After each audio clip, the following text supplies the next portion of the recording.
Yan po. 12 yan. 12 station commanders, okay pa kayo? Plus yung dahil. Yung dahil sa Pakilihan pa siya, sabi Dadali ko rin ha? Pangpag. O yung akal, yung dahil, yung pideya, yung ejot, yung traffic, sa Sir, pag sinamin nyo lahat yun, mag-aabuno na naman kami. Dami na namin upang dito. anyway, magtutulong tayo doon. Okay. Maraming salamat po.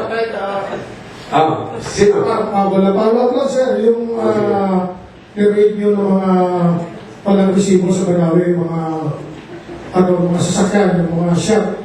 Sir, kasi nandun po kahapon. Medyo naka-encounter ako ng mga sumbong.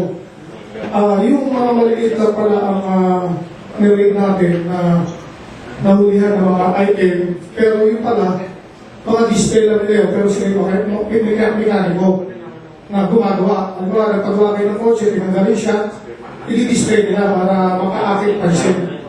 So, although nakita ko rin sir, na maliit talaga yung person na bakit hindi daw yung malalaking isda na nagbabaksak doon ang mahuli ng PNP na protektado rin ng PNP. Okay. Meron sila, hindi nila sir na ituro yung mga malalaking tindahan nito. Pero meron talaga. Hindi kayo.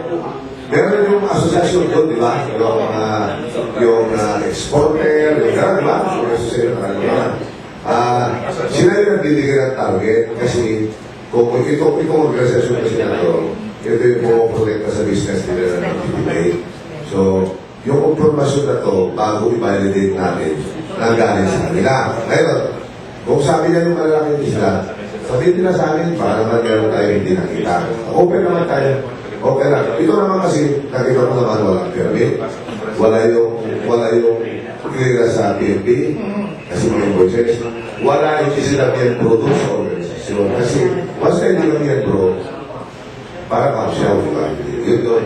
Kaya magkano sila gusto. Ito nila. Please na.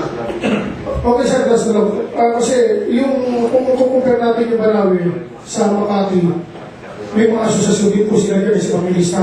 So lahat mo ng mga empleyado nila at freelancer na nakapanood doon sa